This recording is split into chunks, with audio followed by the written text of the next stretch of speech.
प्रणाम सब गोटे के। हम एगो छेटा गीत सुनबे छी, सुने जाए जाओ। अहाँ सबके जँ गीत पसंद आवे हमरा चैनल के लाइक शेयर सब्सक्राइब कर देबे। चढ़ही जे घाट के पोखरिया, हीरा लगल के बाट, मोती लगल के बाट, ताही पैसी सुतल राम जी, गोड़े मुड़ी चादर तान, गोड़े मुड़ी चादर तान, उठबा जे गेलखिन सीतारानी, उठू स्वामी जी हमार, उठू स्वामी जी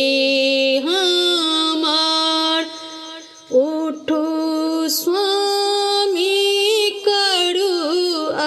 असलनिया, बहगी घाटे पहुँचा, बहगी घाटे पहुँचा, कांचही जे बाँस के बगिया, मांगी लचकैते जाय, मांगी लचकैते जाय, बटही में पूछे रे बटोहिया, ई भड़ के करा के जाय, ई भड़ के करा के जाय, आनड़ाहे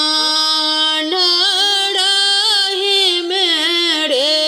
बटोहिया, ई भड़ छठी मई के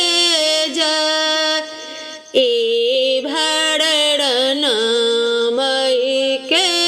जाय, कांचही जे बाँस के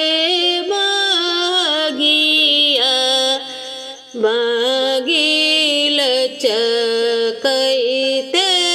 जाय, बगी लचकैते